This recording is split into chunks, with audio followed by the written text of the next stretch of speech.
저는 신년 첫 주일인 지난 주에 올 한 해를 맞이하면서 하나님께서 우리 인생 가운데 꿈 같은 일들을 이루어 주셨으면 좋겠다라는 마음으로 꿈 같은 일이 일어나는 해라는 제목으로 설교를 했었습니다. 여러분, 한 주 동안 여러분은 그 말씀을 얼마나 묵상하셨나요? 얼마나 꿈 같은 일들이 이루어지기를 소망하며 기도하셨나요? 하나님은 저와 여러분의 삶 속에 가장 좋은 것들을 허락하기를 원하십니다. 왜냐하면 저와 여러분을 정말로 사랑하시기 때문입니다. 우리가 갈지라도 자식에게 좋은 것을 주고자 하는 게 부모이지요. 하물며 하늘에 계신 하늘 아버지께서 하나님의 자녀된 우리들에게 좋은 것을 주시고자 하는 것 당연합니다. 믿으시면 아멘 합시다. 우리를 언제나 사랑하시고 우리에게 가장 좋은 것을 주시기를 원하시는 하나님,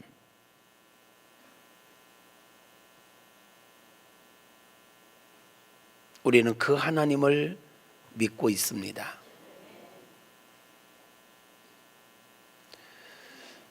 그러기에 우리는 그 하나님 안에서 비전을 갖는 것이고, 정말 내 인생 가운데 꿈 같은 일들이 이루어지기를 소망할 자격이 충분히 있습니다.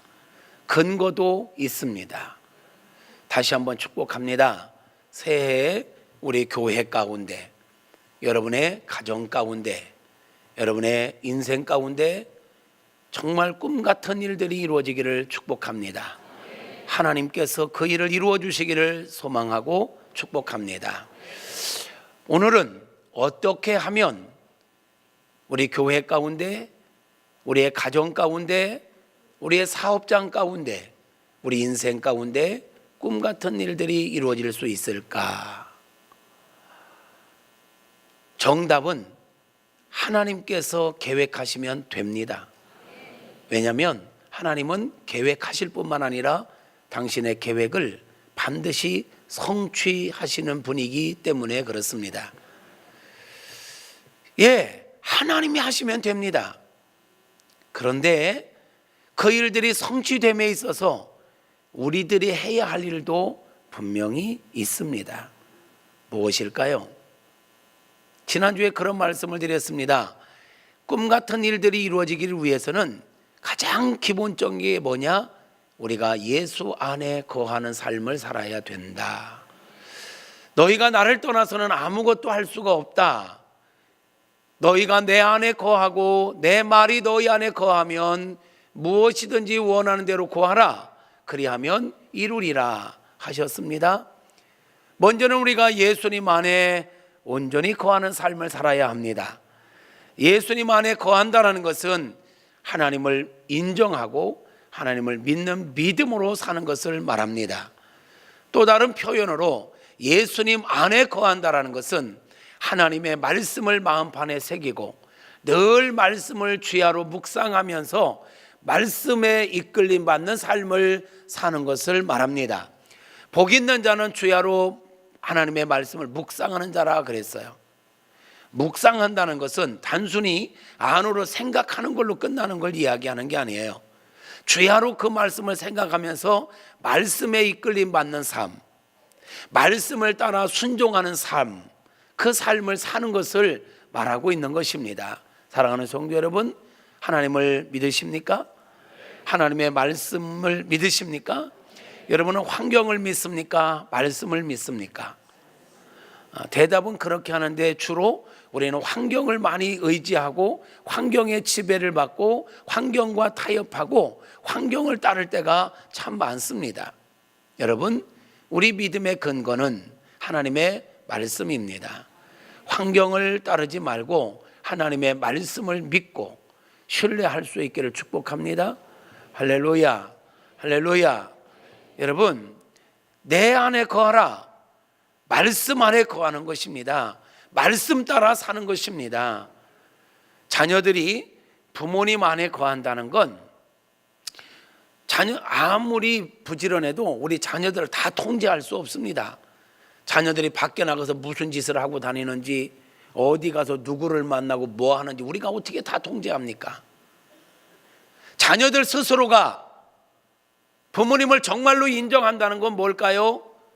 부모님의 말씀을 기억하고, 부모님이 내 옆에 계시든 안 계시든, 보고 있든 보고 있지 않든 부모님의 말씀을 기억하면서 부모님의 말씀이 내 삶의 기준이 되고 룰이 되어 그 말씀 안에서 살아가는 것, 이게 자녀가 부모를 공경하는 것이고 인정하는 것입니다. 앞에서는 네네 해놓고 나가서 부모님의 말씀과 관계없이 살아버리면 그거는 부모님을 공경하는 게 아닙니다. 부모님께 아무리 용돈을 드리고 부모님에게 옷을 사드리고 한다 할지라도 그것은 부모님을 공경하는 게 아닙니다.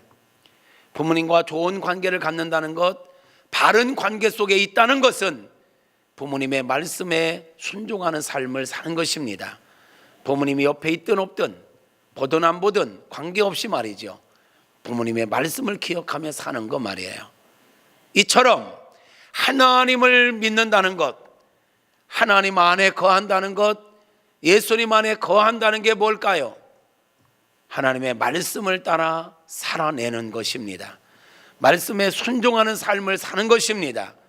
우리는 자녀들이 있는 곳곳에 다 함께 할 수 없지만 하나님은 영으로 우리가 어디에서 무엇을 하든지 언제나 함께 하십니다. 함께 하시는 그 하나님을 인정하며 사는 것, 잠언 3장 5절 이하에 너는 범사에 그를 인정하라. 그리하면 그가 내 길을 지도하시리라. 범사에 인정하며 살라고 말씀하십니다. 하나님을 인정한다는 건 뭘까요? 하나님의 말씀을 기억하고 말씀에 순종하는 삶을 사는 것을 말합니다. 말씀을 기억하고 말씀에 순종하는 삶, 그게 믿음으로 사는 것입니다.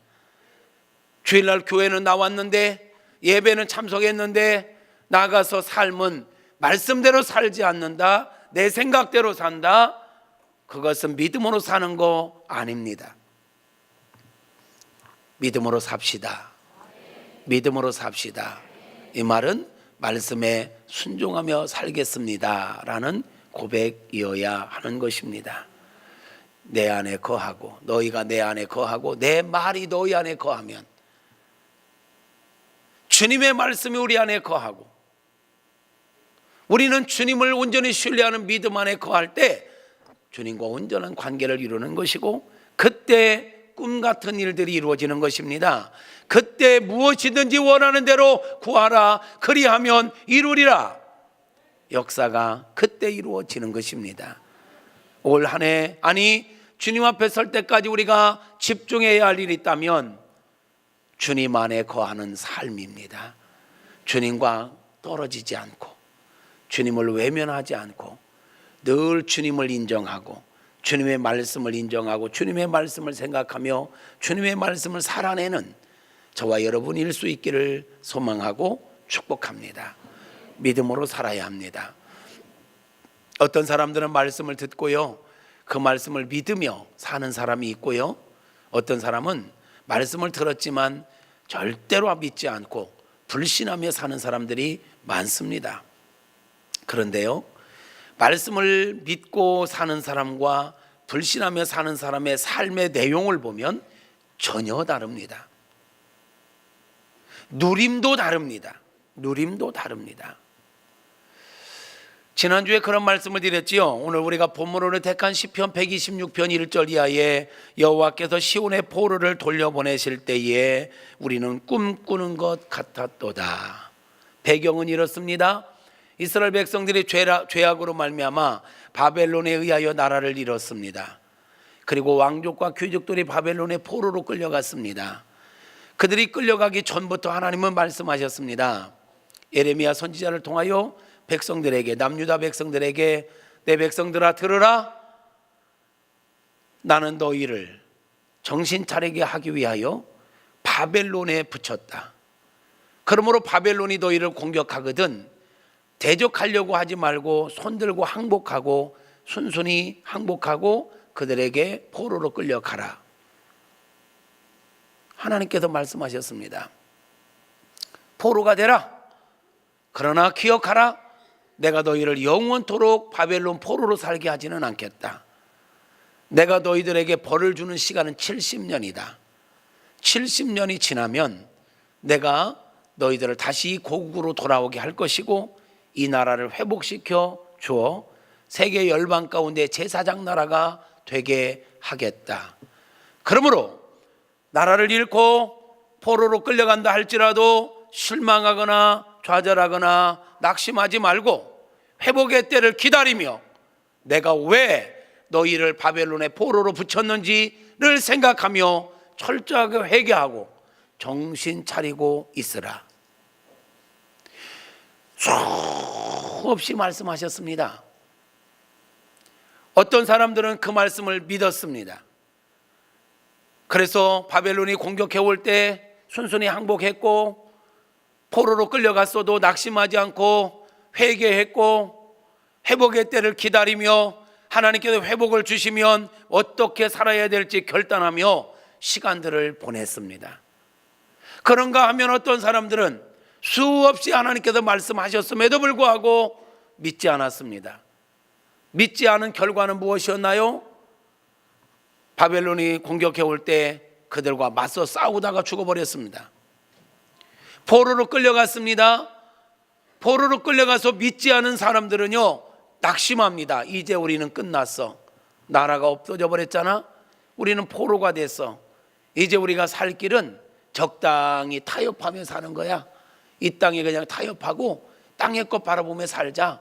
그러면서 그냥 낙심하며 포기하고 땅의 것만 바라보며 살게 되었습니다. 여러분, 하나님의 말씀을 믿은 사람은 고난 중에도 희망을 노래할 수 있었고 고난 중에도 회복의 때를 기대하며 기다리며 살았습니다. 절대 낙심하지 않았습니다. 소망이 있었습니다. 왜? 하나님 회복시켜준다는 약속을 믿었기에.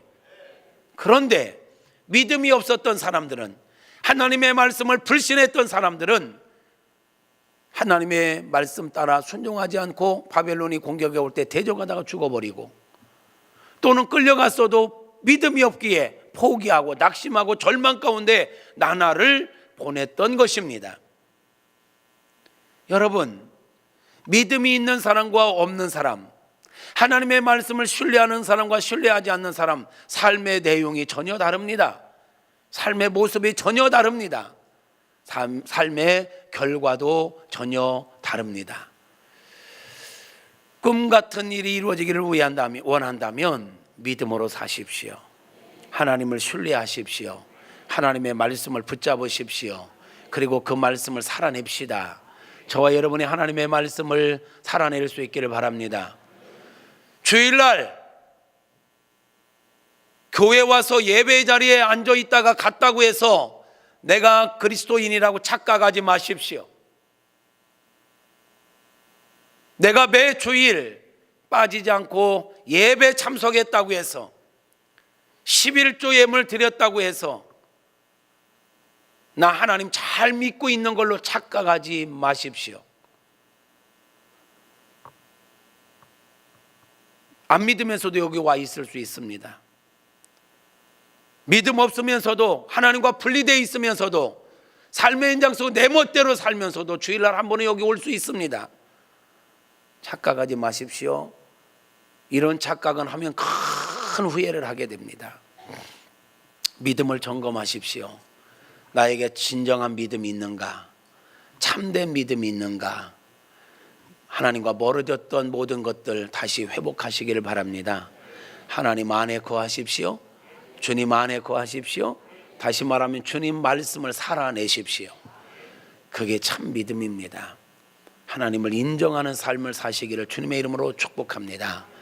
이스라엘 백성들은요, 하나님께서 그렇게 예레미야 선지자를 통하여 수많은 선지자를 통하여 말씀하셨음에도 불구하고 믿지 않았거든요. 이사야서 43장에 보면 이런 말씀이 있어요. 이사야 43장 14절 이하에 한번 볼까요? 하나님께서 이렇게 말씀하십니다. 너희의 구속자여 이스라엘의 거룩하니 여호와가 말하노라. 너희를 위하여 내가 바벨론에 사람을 보내어 모든 갈대아 사람에게 자기들의 연락하던 배를 타고 도망하여 내려가게 하리라. 회복시켜 주겠다는 약속이지요.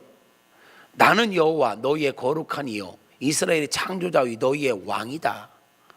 나 여호와가 이같이 말하노라. 바다 가운데 길을 큰 물 가운데 지름길을 내고 병거와 말과 군대의 용사를 이끌어내어 그들이 일시에 엎드려져 일어나지 못하고 소멸하기를 꺼져가는 등불 같게 하였느니라. 자, 이스라엘 백성들이 그렇게 하나님께서 선지자들을 통해서 너희가 바벨론의 멸망을 당하고 포로로 끌려가도 낙심하지 말아라. 나는 창조자다. 나는 엘사다이.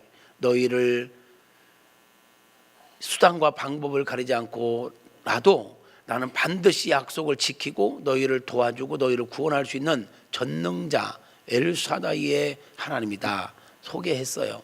그럼에도 불구하고 이들이 믿지 않아요. 그러니까 옛날 일을 하나 끄집어내네요. 출애굽했었던 사건. 나 여호와가 이같이 말하노라.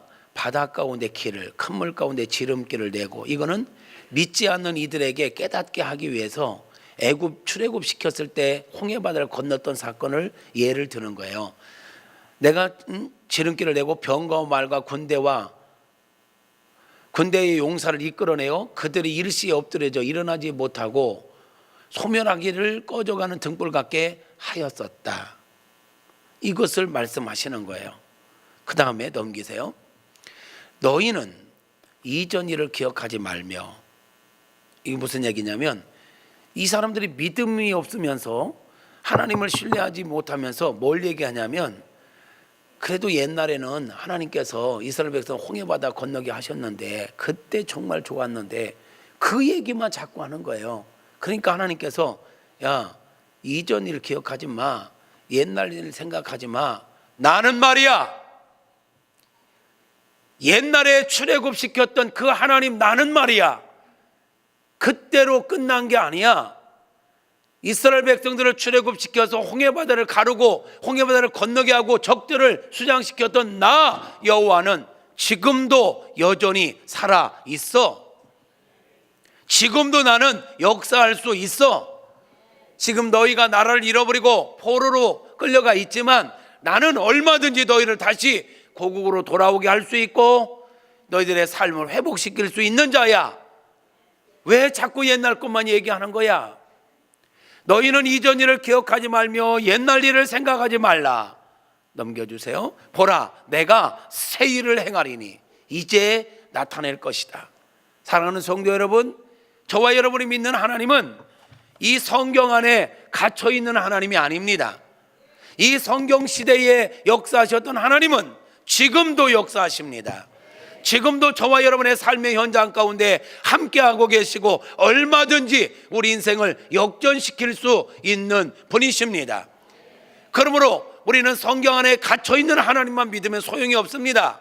이전 일을 기억하지 말며 옛날 일을 생각하지 말라. 보라, 이제 내가 새 일을 행하리니. 이제 지금 우리가 갖고 있는 문제도 해결하실 수 있는 분이십니다. 이제 나타낼 것이라. 너희가 그것을 알지 못하겠느냐? 반드시 내가 광야의 길을 사막의 강을 내리니 장차 들짐승 곧 승냥이와 타조도 나를 존경할 것은 내가 광야에 물을 내고 사막에 강들을 내어 내 백성 내가 택한 자에게 마시게 할 것이기 때문이다.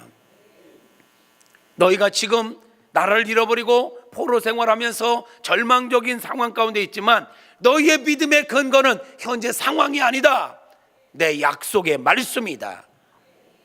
성도 여러분, 지금 저와 여러분의 상황이 어떠하든 간에 우리의 믿음의 근거는 상황이 아닙니다. 하나님의 약속의 말씀입니다. 하나님께서 회복시키겠다면 회복되는 것입니다. 안 되면 사막에 강을 내서라도 어떤 역사를 통해서라도 엘사다이 자연 질서와 법칙을 거스려서라도 하나님은 하나님의 약속을 성취하는 전능자십니다. 그 하나님께서 우리에게 말씀하십니다. 나를 믿으라고. 옛날에 묶여 있지 말고, 홍해바다를 갈랐던 하나님, 여리고성을 무너뜨렸던 하나님, 그 하나님 지금도 우리 앞에 홍해를 가르실 수 있습니다. 우리 앞에 여리고성을 무너뜨릴 수 있습니다. 그 하나님을 믿으시면 아멘. 믿음으로 살자고요. 믿음으로 살자고요. 할렐루야. 그 다음 읽어볼까요? 이 백성은 내가 나를 위하여 지었나니 나를 찬송하게 하려 함이라. 그러나 야곱아, 자 보세요. 하나님께서 이 백성을 지은 이유가 당신을 위해서 지었다는 거예요. 당신을 위해서 지었기 때문에 어떤 상황 가운데서 정신 차리게 한 다음에 다시 회복시켜 주겠다는 거예요. 그런데 상황만 바라보며 절망하고 낙심하고 하나님 신뢰하지 않는 이 백성들, 참 안타깝지요. 그런데 말이에요, 그럼에도 불구하고 하나님은 그들을 포기하지 않으세요. 그럼에도 불구하고 하나님은 당신의 약속을 지켜가십니다. 저와 여러분이 오늘 지금 이 자리에 있을 수 있음은 하나님의 은혜입니다. 하나님의 사랑입니다. 내가 잘나서, 내가 믿음이 좋아서 오늘 우리가 이 자리에 있을 수 있는 게 아니더라고요. 이스라엘 백성들이 이렇게 믿음이 없었음에도 불구하고 회복될 수 있었던 것은, 포로에서 돌아올 수 있었던 것은 하나님의 사랑이었고 은혜였습니다. 하나님께서 이렇게 분명하게 말씀하셨음에도 불구하고 이들은 어떠했나요? 그러나 야곱아, 너는 나를 부르지 아니하였고, 믿지 않았다는 거예요. 이스라엘아, 너는 나를 괴롭게 여겼으며 믿지 않을 뿐만 아니라 오히려 하나님을 짐처럼 여겼다는 거예요. 왜 우리를 괴롭게 하는 분이야? 왜 우리를 괴롭게 하는 거야? 짐처럼 여겼다, 괴롭게 하는 분으로 여겼다는 거예요. 마치 철없는 자녀들이 바르게 가라고, 똑바로 살으라고 자꾸 이야기하면 잔소리로 듣고, 왜 엄마는 나한테 맨날 잔소리야? 왜 아빠는 나한테 맨날 잔소리야? 하면서 엄마 아빠를 괴롭게 여기는 자로 여기는 것처럼, 짐으로 여기는 것처럼 바르게 세우기 위해서 간섭하시는 하나님의 간섭을 짐으로 여기고 괴롭게 하는 자로 여겼다는 거예요. 믿지 않을 뿐만 아니라 귀찮은 존재로, 싫은 존재로 여겨버렸다는 거죠. 그러니까 그들이 어떤 그런 믿음이 없는 모습으로 하나님에 대해, 그러니까 그들이 어떻게 삽니까? 네 번제의 양을 내게로 가져오지 아니하였고 내 제물로 나를 공경하지 아니하였느니라. 여러분, 이 말씀이 중요한 얘기예요. 하나님을 믿지 않다 보니까 이들의 삶에서 하나님 앞에 똑바로 드리는 게 없어요. 내 번제의 양을 내게로 가져오지 않고 내 제물로 나를 공경하지 않았다. 이걸 바꿔 말해 볼까요? 하나님 앞에 마땅히 드릴 것을 드리지 않는 것은 하나님을 공경하지 않는다는 증거인 것입니다. 예, 우리가 말로는 하나님, 내가 하나님 사랑합니다, 나 하나님을 믿습니다. 그래? 그럼 네 믿음을 나에게 보여봐. 뭘로 보일래? 여러분, 우리가 하나님 사랑을 뭘로 보일 수 있습니까? 하나님을 사랑하고 하나님을 공경한다는 것을 뭘로 보일 수 있느냐고요. 우리가 하나님 앞에 이렇게 예배 시간을 구별해서 정성을 다하여 예배 드림으로 하나님, 내가 하나님 사랑하는 거 이렇게 보여드리잖아요. 예배입니다. 그런데 여러분은 이 시간 예배를 얼마나 마음을 담아서 정성을 다하여 드리고 있나요? 예배에 나오면서 하나님을 얼마나 사랑하는 마음, 하나님께 감사하는 마음으로 나오셨느냐고 묻고 있는 것입니다. 정말로 하나님을 사랑한다면, 하나님을 정말로 믿는다면 우리가 하나님 앞에 온전한 예배를 드려야 합니다. 할렐루야. 하나님을 믿는다고요? 그런데 그렇게 하나님 앞에 소홀히 예배를 드리십니까? 부득이 어쩌다가 늦을 수는 있습니다. 그런데 습관적으로 늦는 건 옳지 않습니다. 봉사는 그만두고 예배 시간 하나도 제대로 못 지킨다면 그게 진짜로 믿는 걸까요? 진짜로 하나님을 사랑한다는 거 하는 걸까요? 네가 나를 사랑한다고, 네가 나를 믿는다고, 그럼 네 믿음을 보여봐. 뭘 내놓으실 수 있나요? 정해진 예배 시간도 제대로 못 지키는데, 정해진 예배도 안 드리는데, 마땅히 드려야 될 예배도 제대로 못 드리는데 하나님 앞에 무엇으로 하나님을 사랑한다고 고백할 수 있겠습니까? 너의 믿음을, 너의 사랑을 내게 보여봐. 예배입니다. 예배로 보일 수 있습니다. 하나님 앞에 마땅히 드려야 될 헌금으로 하나님을 사랑함과 믿음을 보일 수 있습니다. 하나님을 사랑한다면서 마땅히 드려야 될 11조를 못 드린다? 안 드린다? 사랑하는 거 맞을까요? 마땅히 드려야 될 거 여기 얘기하잖아요. 내 재물로 나를 공경하지 아니하느냐. 하나님을 공경하는 건 재물로 표현할 수 있다는 표현이기도 하지요. 이스라엘 백성들은 하나님께서 그렇게 사랑하셨고 그렇게 말씀하셨고, 그럼에도 불구하고 하나님을 부르지 않았고 찾지 않았고 어려움 속에도 의지하지 않았고 오히려 하나님을 귀찮게만 여겼다라는 거예요. 그 결과 그들의 삶을 보니까 마땅히 번제의 양을 드려야 되는데 드리지 않았다는 거예요. 제물로 공경하지도 않았다는 거예요. 넘겨보세요. 나는 제물로 말미암아 너를 수고롭게 하지 아니하였고 유향으로 말미암아 너를 괴롭게 하지 아니하였다. 무슨 말이냐면 이 모든 거 능히 할 수 있도록 다 주셨었다는 얘기예요. 주셨는데 우리는 그 내 것으로 착각하고 마땅히 믿음으로 표현하라고 드린 그것도 내가 착복해버리고 하나님께 드리지 않았다는 얘기지요. 넘겨보세요. 너는 나를 위하여, 나는 너에게 다 줬는데 너는 나를 위하여 돈으로 향품을 사지 아니하며 희생의 기름으로 나를 흡족하게 하지 않았다. 지금 저와 여러분의 모든 것들이 주님의 은혜 아니던가요? 하나님의 은혜로 살고 있지 않나요? 근데 나는 주님 앞에 뭔가 할 때 얼마나 인심 쓰듯, 큰 맘 먹고 내가 주님 앞에 인심 쓰듯 얼마나 그럴 때가 많습니까? 이스라엘 백성들은 하나님 앞에 얼마나 인색을 떨었는지 몰라요. 다 받아놓고도 너는 나를 위하여 돈으로 향품을 사지 않았다. 여러분, 주님을 위해서 우리가 시간을 들이고 봉사를 하고 헌신하는 것, 주님을 사랑하는 것, 주님을 위해서 하는 것입니다. 나사로와 그의 형제들은 예수님을 위하여 잔치를 배설했었지요. 주님을 위해서. 왜? 주님께 받은 은혜와 사랑이 너무 크니까 성경에 보니까 나사로와 그의 형제들이 예수님을 위하여 잔치할세 그랬습니다.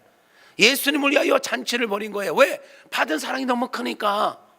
우리는 주님께 받은 사랑이 너무너무 큰데 주님을 위하여 지금 무엇을 하고 있나요? 주님을 위하여 무엇을 하고 있나요? 주님을 위하여 시간을 얼마나 구별하셨나요? 주님을 위하여 우리는 무엇으로 그 사랑과 기쁨을 나타내고 있나요? 주님은 이들에게 나를 위하여 돈으로 향품을 사지 않고 희생의 기름으로 나를 흡족하게 하지 아니하였다. 넘겨주세요. 오히려 너희들은 하는 짓마다 죄밖에 안 졌다. 너희 죄의 짐으로 나를 수고롭게 하고 네 죄악으로 나를 괴롭게만 했다. 어쩌면 이게 우리의 모습이 아닐런지요. 여기에서 우리의 행위가 기준이 됐다면 우리는 그냥 끝납니다. 하나님 앞에 설 수도 없습니다. 그런데 감사한 것은, 그럼에도 불구하고 정말 감사한 것은 말이에요, 이 다음 절이 있기 때문이에요. 넘겨보세요. 나는 나를 위하여 내 허물을 도말하는 자니 내 죄를 기억하지 아니하리라. 우리 삶과 우리의 행위가 기준이 되어버렸다면 우리가 하나님 앞에 설 자가 이게 이스라엘 백성들의 문제만일까요? 오늘 우리들의 문제일 수 있잖아요. 그럼에도 불구하고 하나님께서 우리를 이 자리에 지금 세우신 것은 하나님께서 당신을 위하여 우리의 죄를, 우리의 허물을 없애버렸다라는 거예요. 그리고는 우리의 죄를 기억하지도 안 해주시는 그 은혜가 우리를 하나님 앞에 서게 한 줄로 믿습니다. 사랑하는 성도 여러분, 나의 나 된 것은 그래서 주님의 은혜인 것입니다. 주님은 그렇게 우리를 사랑하십니다. 그리고 우리에게 또 한 번의 기회를 주셨습니다. 그러므로 우리는 정말 내가 꿈 같은 일들을 이루어 가기를 원한다면, 하나님의 은혜 가운데 이루어지기를 원한다면 그 하나님을 신뢰하고 살아야 합니다. 예, 이스라엘 백성들처럼 믿음이 없어도 어떤 부분에 있어서는 역사가, 꿈 같은 역사가 이루어질 수 있습니다. 예, 내 믿음이 없어도. 이스라엘 백성들이 믿음이 없었지만 이루신 것처럼 말이에요. 왜? 하나님은 하나님을 위해서 그 역사를 이루시니까. 그런데 말이에요, 중요한 게 있어요. 하나님을 신뢰하지 못하면 그 역사가 이루어질 때까지 베풀어지는 은혜와 사랑은 우리가 전혀 누리며 살 수가 없습니다. 다시 이야기하면, 바벨론의 포로로 끌려갔습니다. 그럼에도 불구하고 70년 후에 회복시켜준다는 약속을 믿는 사람들은요, 포로 생활하면서도 절망하지는 않았습니다. 기대함이 있었습니다. 소망이 있었습니다. 누리며 살았다는 거예요. 고난 중에도 희망을 노래하며 살 수 있었다는 거죠. 근데 믿음이 없었던 사람들은요, 그 시간 동안 좌절하고 낙심하고 절망하고 타협하고 땅의 것만 추구하며 사는 것입니다. 네, 어쩌면 우리가 믿음이 없어도 하나님은 하나님의 일을 하십니다. 그런데 우리는 그 하나님의 은혜를, 그 과정 속에서 하나님의 은혜를 누릴 수가 없고요, 이미 하나님께 주신 것들을 다 누리지 못하고 처절하게 살아갈 수밖에 없는 것입니다. 결국 믿음으로 산다는 건 하나님을 위한 것이기도 하지만 나 자신을 정말로 위하는 것입니다. 여러분, 여러분을 위해서라도 믿음으로 삽시다. 저와 여러분을 위해서라도 우리 믿음으로 삽시다. 하나님을 신뢰하며 삽시다. 하나님을 인정하며 삽시다. 고난 중에도 희망을 노래하며 삽시다. 우리 인생 이대로 끝나지 않습니다. 반드시 회복될 텐데 그 회복을 주실 하나님을 신뢰하고 찬양하며 살아갈 수 있기를 바랍니다. 믿음이 있는 자만이 고난 중에도 희망을 노래할 수 있고, 믿음이 있는 자만이 고난 중에도 정말로 여유를 가지고 평안을 유지하고 살 수 있는 것입니다. 하나님은 저와 여러분이 평안 가운데 살기를 원하십니다. 할렐루야. 믿음으로 살아가기를 축복합니다. 한 가지 더 이야기하겠습니다. 성도 여러분, 하나님은 우리에게 이 모든 회복을 계획하시고도 우리에게 요구하는 바가 있습니다. 기도하라고. 아멘. 기도하라. 꿈 같은 일이 이루어지기 위해서는요, 기도해야 합니다. 우리가 기도하지 않아도 하나님 우리의 모든 걸 아십니다. 그런데 왜 기도하라고 하실까요? 우리를 위해서입니다. 보세요, 우리가 무엇이 필요한지 우리 하나님 너무너무 잘 아십니다. 내가 구하지 않아도 주실 수 있는 분이십니다. 그런데요, 구하지 않았는데 주시잖아요. 내가 잘나서 받은 줄로 압니다. 내가 이룬 줄 압니다. 그러다가 뭐 합니까? 교만해집니다. 근데 교만은 패망의 선봉입니다. 넘어지게 되어 있습니다. 망하게 되어 있습니다. 오히려 꿈 같은 일이 내게 복이 아니라 독이 될 수 있습니다. 그런데요, 하나님께 기도하는 자는요, 하나님께 정말로 간절히 기도하는 자는요, 어떤 역사가 이루어졌을 때 교만해지지 않습니다. 하나님의 은혜다. 내가 기도했더니 하나님이 역사를 이루셨다. 그래서 하나님께 영광을 돌릴 뿐만 아니라 내가 교만해질 수가 없습니다. 겸손하게 됩니다. 아, 하나님만 이런 일을 하실 수 있지. 겸손하잖아요. 그러면 그 은혜를 지속적으로 누리게 되어 있습니다. 그렇기 때문에 하나님은요, 저와 여러분이 겸손하게 살도록, 하나님을 인정하며 살도록, 하나님과 늘 연결되어 살도록 기도하라고 말씀하시는 것입니다. 하나님이 이미 저와 여러분을 위한 놀라운 프로젝트를 다 예비하셨습니다. 다 준비하고 이제 기회만 되면, 그릇만 준비되면 딱 역사하시려고 다 대기하고 있습니다. 하나님이 내 인생 가운데 들어오시도록 하는 거, 이게 바로 기도입니다. 여러분, 기도가 뭡니까? 기도는 하나님과 대화라고 그러지요. 또 다른 표현으로 얘기해 볼게요. 기도는 전능하신 하나님을 내 삶의 현장 가운데 초청하는 일입니다. 여러분, 우리가 어떤 일을 만났든 어떤 문제 가운데 있든 전능하신 하나님이 내 인생 가운데 들어오시면 문제 끝나는 것 아닙니까? 전능하신 하나님 내 인생 가운데 오시면 문제 끝납니다. 기도가 뭐냐? 전능하신 하나님 내 인생 가운데 초청하는 일이요. 기도가 뭐냐? 전능하신 하나님께 내 결정권을, 내 삶의 모든 결정권을 내드리는 것입니다. 여러분, 한치 앞도 모르는 우리가 내 인생을 결정하는 게 나을까요? 전능하신 하나님, 내 인생의 모든 걸 과거부터 현재 미래까지 다 하시는 하나님께서 결정해 주시는 게 나을까요? 하나님께서 결정해 주시는 게 낫죠. 기도가 뭐냐? 하나님 어떻게 해요? 하나님 결정해 주세요. 하나님께 결정권을 드리는 거예요. 기도가 뭐냐? 하나님을 내 인생 가운데 초청하고 나의 삶의 결정권을 내드릴 뿐만 아니라 내 삶의 모든 영역에 통치자가 되시도록 내 자리를 내드리는 것, 이게 기도입니다. 우리 인생의 운전대를 내가 몰고 가는 게 아니라 한치 앞도 모르는 내가, 유한한 내가 내 인생을 책임지겠다고 내 인생의 운전대를 몰고 가는 게 아니라 우리 하나님께 내 인생의 운전대를 내어 맡겨드리는 것, 그리고 나는 옆에 조수석에 앉아서 그냥 소풍 가듯 구경하며 룰루랄라 하며 하나님의 은혜를 만끽하며 사는 것, 이게 기도인 것입니다. 사랑하는 성도 여러분, 전능하신 하나님을 여러분의 인생 가운데 초청하지 않으시겠습니까? 하나님께 여러분의 인생의 운전대를 맡겨드리지 않으시겠냐고 묻는 것입니다. 많은 사람들이 기도에 대하여 잘못 이해하고 있습니다. 여러분, 기도는 하나님께 모든 걸 맡기는 거고 하나님 뜻 앞에 굴복하는 거지 하나님께 내가 명령권자로 있는 게 아닙니다. 근데 많은 이들이 하나님 앞에 기도한다 하고 하면서 하나님께 명령 내립니다. 하나님, 저 이거 없거든요. 이거 도와주세요. 이거 해주세요. 말이 해주세요지 정확하게 뭐 이거 해, 안 하면 나 굶는다, 금식입니다. 이거 문제 해결해, 안 하면 나 잠 안 잔다, 철야입니다. 우리가 하나님 앞에 이렇게 협박하고 잘못된 자세로 기도할 때가 얼마나 많습니까? 내가 결정해놓고 내가 다 설정해놓고 이거 해, 말이 좋아서 해주세요, 해주시옵소서지 다 명령하고 있잖아요 우리가. 그래서 기도에 대한 정의를 잘 내려야 되는 것입니다. 기도는 하나님을 내 인생 가운데 초청하는 것이요, 내 모든 문제의 결정권을 드리는 것이요, 내 인생의 운전대를 맡기는 것이다.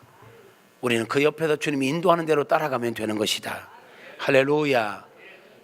어쨌든 내 삶 속에 꿈 같은 일들이 이루어지기를 소망한다면 기도하는 삶을 살아야 합니다. 여러분, 에스겔 36장 33절에 이런 말씀이 있습니다. 볼까요? 주 여호와께서 이같이 말씀하셨느니라. 내가 너희를 모든 죄악에서 정결하게 하는 날에, 정결하게 하는 날, 이게 언제냐면 바벨론 포로로 가서 70년이 되면 하나님께 이제 용서하신다는 거예요. 정결하게 하는 날에 내가 너희를 용서하면 어떤 일들이 일어나느냐? 성읍들에 사람이 거주하게 하며, 지금 나라를 잃어버리고 성읍이 황폐해졌어요. 온 땅이 황폐해졌어요. 근데 하나님이 용서하시는 그날 70년이 지나면 성읍들에 사람이 거주하게 하며 황폐한 것이 건축하게 할 것인즉, 전에는 지나가는 자의 눈에 황폐하게 보이던 그 황폐한 땅이 장차 경작이 될지라. 사람이 이르기를 이 땅이 황폐하더니 이제는 에덴 동산같이 되었네. 황량하고 적막하고 무너진 성읍들에 성벽과 주민이 살게 되네. 이런 이야기를 하게 될 거라는 거예요. 너희 사방에 남아있는 이방 사람들이 나 여호와가 무너진 곳을 건축하며 황폐한 자리에 심은 줄을 알리라. 그러니까 완전히 나라가 죄악으로 말미암아 심판 가운데 있다 보니까 황폐해졌잖아요. 황무해졌잖아요. 근데 하나님께서 70년 약속의 때를 지나면서 이들의 죄를 용서하심과 동시에 회복을 약속하는 거예요. 이 황폐하던 성읍이 건축되고 사람들이 살게 되고 그 황폐하던 사막과 같은 곳이 에덴 동산과 같이 회복되어졌을 때 그 모습을 바라보고 있던 주변 사람들이 저 황폐하던 땅 어찌 저렇게 되지? 와, 저거야말로 저들이 믿는 여호와 하나님의 작품이다. 이렇게 이야기하게 될 거라는 거예요. 그러면서 이렇게 쐐기를 받습니다. 나 여호와가 말하였으니 뭐 하리라? 예, 내가 이렇게 하겠다고 약속했으니 내가 이 일을 반드시 이루리라. 하나님은 말씀하신 걸 반드시 성취하는 분이십니다. 이루리라. 주 여호와께서 이같이 말씀하셨느니라. 그래도 이 단어 중요한 거예요. 하나님 앞에 뭐라 했어요? 내가 말했으니 내가 이루겠다. 거기서 끝난 게 아니에요. 그래도 이스라엘 족속이 너희가 이같이가 뭐예요? 회복이에요. 회복. 황무하던 땅에 성벽이 건축되고 사람들이 살게 되고 모든 것들이 에덴 동산과 같이 회복되어지게 하겠다고 하는 하나님의 계획, 하나님의 약속. 이 약속이 자기들에게 이루어 주기를 내게 뭐하여야? 구하여야 할지라. 자, 정리할게요. 하나님은 이미 이 백성들과 관계없이 당신의 계획을 세우셨어요. 내가 70년 동안 이들을 정신 차리게 한 다음에 이들에게 회복을 줄 거야. 놀라운 회복을 줄 거야. 황무하던 땅에 에덴 동산과 같은 회복의 역사가 있게 할 거야. 내가 말했으니까 나는 내가 이룰 거야. 그래도 내가 이렇게 계획 갖고 내가 하겠지만 그래도 내가 언제 시작하느냐, 언제 역사를 이루느냐, 이 백성들이, 이스라엘 족속이 이같이 약속한 그 모든 것들이 그대로 이루어지기를 내게 구하여야 할지라. 내가 기도하면, 내게 기도하면 그때 내가 이루겠다라는 거예요. 하나님께서는 새해를 시작하면서 주의 종의 입술을 통하여 여러분들에게, 저와 여러분에게 말씀하셨습니다. 꿈 같은 일들을 이루리라. 하나님은 이미 모든 걸 준비하셨습니다. 말씀하셨으니 이루실 것입니다. 그래도 하나님이 우리에게 요구하는 바가 있습니다. 그래도 너희는 이같이 모든 일들이 내게 이루어지도록 기도해야 할지라. 기도합시다. 기도하시기를 바랍니다. 기도하시기를 축복합니다. 사랑하는 성도 여러분, 정시기도 하십시오. 정시기도가 뭡니까? 시간을 정해놓고 기도하는 겁니다. 매일매일 시간을 정해놓고 기도하십시오. 하나님, 꿈 같은 일이 이루어지게 하옵소서. 속히 내 인생 가운데, 내 가정 가운데, 우리 교회 가운데 하나님께서 계획하신 꿈 같은 역사가 이루어지게 하옵소서. 기도하시기를 바랍니다. 정시기도 합시다. 아멘. 하기 싫으면 말고 시간 정해놓고 꿈 같은 일이 이루어지기를 위하여 믿음으로 기도하시는 저와 여러분 되기를 축복합니다. 할 수 있다면, 아니, 우리 좀 한번 이 시간 결단해 보십시다. 새벽 기도 합시다. 갑자기 왜 소리가 이렇게? 새벽 기도 합시다. 기독교는 어쩌면 새벽의 종교라고 할 수 있습니다. 다시들 일어나십시오. 다시 깨우십시오. 어찌 예전에 열심히 하던 분들마저도 요즘 이렇게 새벽에 못 나오십니까? 어느 때까지 눌려 있겠습니까? 어느 때까지 발목 잡혀 있겠습니까? 기독교는 새벽의 종교입니다. 성경에 나타나는 많은 기적들 대부분이 새벽에 일어났다는 걸 아십니까? 천지 창조의 역사, 하나님의 말씀이 선포될 때가 새벽이었습니다. 롯이 구원받았을 때가 새벽이었습니다. 아브라함이 이삭을 바치려고 모리아산에 갈 때가 새벽 시간이었습니다. 야곱이 야복강가에서 하나님과 씨름하며 하나님과 만났던 시간이 새벽이었습니다. 출애굽했던 역사의 시간이 새벽이었습니다. 그들을 가로막고 있던 홍해바다가 갈라졌던 시간이 새벽이었습니다. 만나가 내렸던 시간이 새벽이었습니다. 여리고성이 무너졌던 때가 새벽이었습니다. 다윗도 수많은 사건 사고 앞에 새벽에 기적을 경험했습니다. 다니엘은 사자 굴 속에서 새벽에 나올 수 있었습니다. 새벽 기도의 창시자는 예수님이십니다. 기도하지 않아도 되시는 예수님은 기도하셨습니다. 새벽 기도를 하셨습니다. 새벽 미명에 기도하셨고요, 한적한 곳에 가서 방해받지 않고 하나님께만 집중하는 기도를 하셨습니다. 귀신을 쫓아내는데 제자들이 못 쫓아냈죠. 변화산상에 올라갔다가 내려오셨는데 밑에서 귀신 들린 자가 자녀를 데리고 온 부모가 밑에 있던 제자들에게 쫓아달라고 했는데 못 쫓았어요. 근데 예수님께서 한마디로 끝내버렸잖아요. 그때 그 일이 끝나고 난 제자들이 예수님께 뭐라고 묻습니까? 예수님, 왜 우리는 안 되지요? 왜 우리는 그 귀신을 못 쫓아냈지요? 그때 예수님께서 유명한 말씀을 하셨습니다. 기도 외에는 이런 유가 나갈 수 없느니라.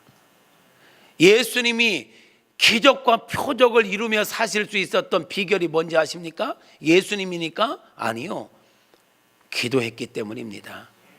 하나님의 아들 예수님도 밤이 맞도록 기도하셨고요, 모든 사역을 끝내고 그 피곤한 중에도 때로는 산에 가서 기도하셨고요, 그 피곤한 중에도 새벽 미명에 일어나 한적한 곳에 가서 하나님과 늘 기도하는 시간을 가지셨습니다. 그러기에 예수님에게는 영권이 있었던 거예요. 능력이 있었던 거예요. 예수님이요, 이 땅에 오실 때는 하나님이셨지만 인간의 몸으로 오셨습니다. 그러기에 그도 기도했고, 기도할 때 성령이 임하셨고, 세례받을 때 성령이 임하셨고, 그가 기도할 때 역사가 이루어졌던 것입니다. 예수님도 기도하셨다면 저와 여러분은 더더욱 기도해야 되지 않겠습니까? 새벽을 깨우시기를 바랍니다. 예수님이 죽음의 권세를 이기고 부활하신 시간이 새벽인 거 아십니까? 지금 여러분 앞에 홍해바다 같은 장애물이 있습니까? 여리고성과 같은 문제가 있습니까? 여러분 죽음의 공포에 떨고 있습니까? 여러분이 힘들게 하고 어렵게 하는 게 무엇입니까? 떨고만 있지 말고, 말만 하지 말고 기도하십시오. 새벽을 깨우십시오. 기도할 때 하나님은 역사하십니다. 홍해바다 가르셨듯 우리 문제가 갈라지게 할 것이고, 여리고성 무너졌듯 무너지게 할 것입니다. 기도를 회복할 수 있기를 바랍니다. 기도의 야성이 회복되기를 축복합니다. 피곤하다고요? 예, 피곤한 줄 압니다. 그래도 해야 합니다. 기도하지 않고 내 힘으로 10시간 뛰는 것보다 주님 손잡고 기도하면서 1시간 뛰는 게 훨씬 더 풍성한 열매가 있다는 거 믿으십니까? 그렇다면 다른 걸 좀 줄이시고 기도하십시오. 아멘. 시간 관리하십시오. 저녁에 좀 일찍 주무시면 되죠? 아멘. 새벽을 깨우기 위해서 시간 관리하십시오. 가지치기 하십시오. 그래서 여러분 다짐하시고 새벽을 깨워, 새벽에 몇 명 나오든 관계없습니다. 저는 솔직히 1명 나오든 1명도 안 나오든 100명 나오든 1000명 나오든 저는 관계없습니다. 그러나 나와 우리 자신을 위해서 기도해야 한다는 것을 이야기하고 있는 것입니다. 아무리 이야기해도 듣지 않는 것은 어쩐 일이십니까? 여러분, 제가 지금 설교를 누구에게 하고 있습니까? 여러분 한 사람 한 사람에게 하고 있는 것입니다.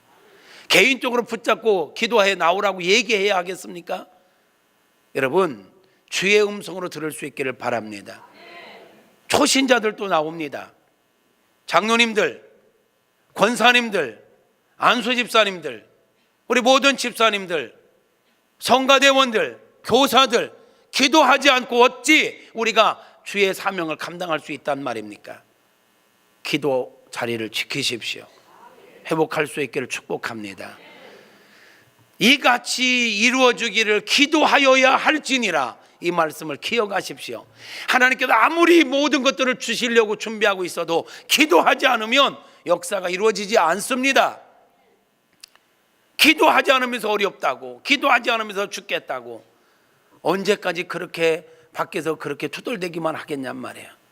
기도를 통해서 역사를 이루어가는 저와 여러분 모두가 되어지기를 주님의 이름으로 축복합니다. 할렐루야.